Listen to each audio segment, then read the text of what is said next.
Welcome to the Sunday edition of CBS Sports HQ, presented by Capital One. Jeremy St. Louis, happy to have you along, and happy Mother's Day to all the moms out there. And you can bet the guys on the court, on the diamond, and on the ice later today have placed their phone calls to mom this morning, and moms will be cheering for their kids across the sporting landscape today.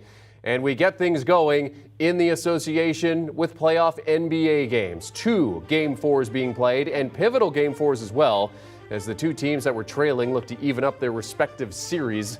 First out of the gate, the Suns and the Mavericks. The Suns 2-point favorites there with the total at 214 and a hook in Dallas. Sunday morning, the spread was up, but the total was down. Now the late game, 8 p.m. tonight, the Heat 2-point underdogs to Joel Embiid and the Sixers in Philly. The total there at 207 and a half. And for more on these games and how to make some money on them, we now welcome in the Wizard of Odds, Kenny White, and wagering expert Tim Doyle, fresh off a nice good night's sleep after the Kentucky Derby yesterday. We won't get into it just yet. Let's start with the overall play on the numbers here, gentlemen, between the Mavs and the Suns. Kenny, where is the value here with these numbers fluctuating this morning? Jeremy, the Dallas Mavericks showed their defense, and they finally flexed it in Game 3. And Phoenix, we know, one of the top defensive teams in the NBA. So I think the value is still in the total at 214.5. I'm going under the Game 3 pace, finally, where I wanted it, around 90, 91. The first 2 games in Phoenix were played at a little higher pace at 94, 95. Not a huge difference. The one thing, this is a little bit slower pace just helped the Dallas Mavericks in this basketball game. And I know they have to do the same thing again. They can't go up tempo. They got to slow this thing down, shorten the basketball game, and play defense like they did. Force the Suns into a couple bad shots. So I'm under the total. Yeah, I can see that because the Mavericks feed off that crowd. I think the Dallas crowd has been the best of any crowd in the postseason. I am picking the Mavericks to win this game. Forget about the points. Give them to me on the money line. Why? Because Jason Kidd said after Game 2, Luka needs help. You know what he got in Game 3, boys? He got some help. Jalen Brunson, 28 points. Finney Smith and Reggie Bullock each made 4 threes. So what happens with role players at home? They just feel more comfortable. They feel more confident. There's a belief there inside the locker room now after getting Game 3 win that they're not going to lose any more home games the rest of the playoffs. The only home game they lost so far was Game 1 against Utah, and there was no Luka Doncic in that game. So, yes, I did go to bed early last night because I started at 1. I went till about 7:30, and then I think I was asleep at 7:33. See, old wise men like myself, Kenny and Jeremy, okay, you start early, you end early, because I got little kids to deal with. Like, I get someone banging on my head 6 in the morning. It's horrible. So at least I got a good night's sleep. I'm still getting the cobwebs out a little bit. Chicago Joe waking you up to make those picks, Tim. All right, you talked about Luka Doncic. Let's talk about him. 1 assist shy of that triple-double in Game 3, second in points. An incredible plus 20 as the Mavs held the Suns to their lowest scoring game of the season, teeing on that defense you mentioned, Kenny. He played some great defense, certainly did Doncic. TD, he finally got some help, as you mentioned. So when you look at the play of Doncic today, what are you looking at in terms of a bet? You know, let's look at his series, guys. I want to give you his numbers. He's averaging 35 points, 10 rebounds, and 8 assists.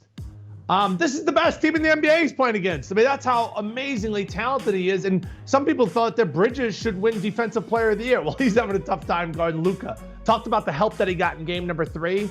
Well, that's only going to add to me the value of him going out there and getting a triple-double in this spot. Now, came up a little bit short last game with only 9 assists. But look at the value, Kenny. Plus 290. I'm not saying it's a lock, but you know he's going to get the points, and he's been rebounding the ball at a high rate. But you throw that in a little parlay action, the 290, it makes the hair on the back of my neck stand up. Yeah, hey, I can understand where you're coming from there, Tim, because he's a guy that flirts with a triple-double often. So plus 2, I'm much rather be yes on the triple-double than no with him. I'm going under in his points, rebounds, and assists. I think it's just a little too high. It's a bet you really don't want to make. But you know what? It's value. It's 51.5. Regular season, his points, rebounds, and assists number was 44. So we're well above that. The playoffs so far, 47.5. He's gone under 5 out of 6 games. And one game he did get 51 points, rebounds, and assists. It barely went under. But again, this game, I think it comes down to defense. And I think the key is also, I bet under last game because I said that before the game started, that the role players are going to be far better at home than they were on the road. And I think the role players will be far better today. Again, Luka will not have to do as much. So I'm going under 51.5 points, rebounds, and assists. The Undertaker on fire to start early on Sunday. 2 under picks for Kenny so far in this game. Okay, after game 3, Devin Booker said, hey, that wasn't us in assessing their game. He had 18 points, but the glaring stat for him was 2 for 7 from inside the three-point line. What do you expect from Booker today in terms of a prop, Kenny? Yeah, I expect him to bounce back. And I like Dallas in this game tonight with Tim, but Devin Booker's number, again, I'm just playing numbers here and looking at guys, and a bounce back would be a due theory for me for Booker because he played better on the road this year than he did at home. His median in road games this year, 39 points, rebounds, and assists. His number at 35.5. On the regular season overall, in all games, it was 37.5. I've been over with him 3 times. He disappointed me the last game because Dallas played such great defense, but he's too great of a player to hold down back-to-back games. I think he gets his points. Hope the rest of the team suffers, though. Yeah, I'm along the same lines. Only 18 points, took 13 shots, and let's be honest, Phoenix wins this game, this series is over. You know, they have a commanding 3-1 lead. So Chris Paul and him have to be aggressive, have that same mentality, shoot the ball a lot. I think he's going to be in that 18 to 22 shot range. And if that happens, he's going to go over on his points per game. His best stat, though, Jeremy, best athlete to have a date a Kardashian. Oh, yeah. Start going through that Rolodex, okay? Because they're like the tiki necklace that Greg Brady wore in Hawaii. If you haven't seen that episode, shows you how old I am, okay? But you start dating a Kardashian, play whoop, right down the Now, I think it was a Jenner. I think it was Kendall, to be exact. I don't know. I'm 39 years old, so I don't keep up with that daily, although I do enough to be dangerous. Jeremy, you have another one that best ever to date a Kardashian? Who are you going with, James Harden? Sure.